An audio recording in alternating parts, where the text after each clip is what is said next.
Good day, everyone. So, before we start our discussion today, let me ask you one thing. Have you tried reading without stopping or not even worrying because you are confident enough that you are reading the words correctly? Now, if your answer is yes, then you are surely familiar with the sight words.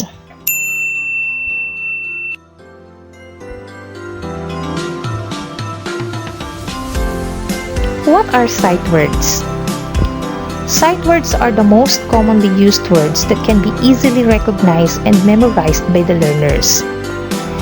Sight words also help the learners improve their reading skills because they do not need to stop while reading just to figure out the sound of each letter. If you are teaching how to read, may I just remind you that never force the ability of the learners to read, especially if the learner's knowledge of letter names is still shaky. It is important to spend time practicing this skill and properly guide them before jumping into sight words.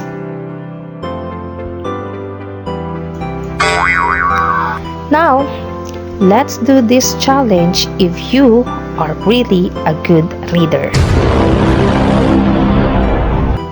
You just have to read the 100 sight words that will be shown to you and find out how many words can you read in as fast as you can.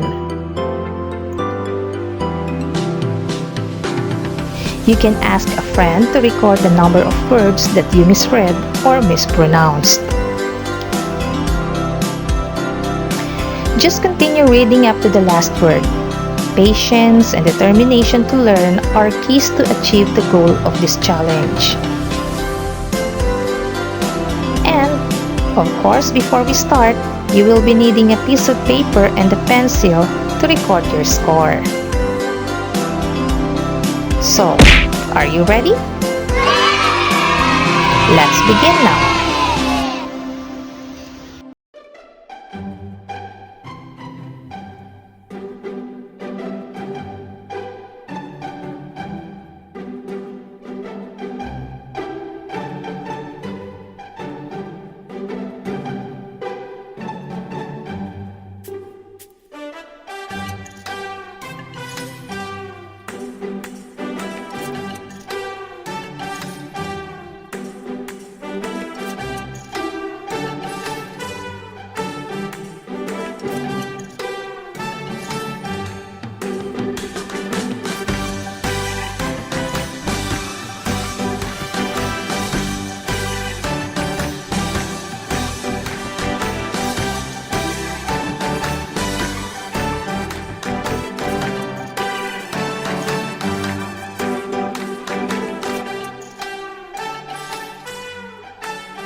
Ooh, so intense!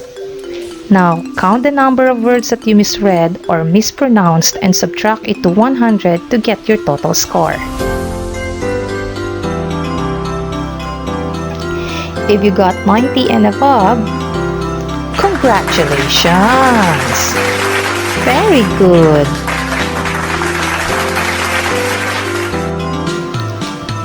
You can get your reward from your mom because you deserve it.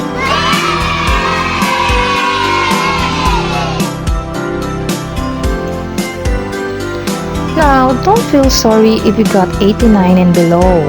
You could read those words again and keep on practicing. Enjoy reading!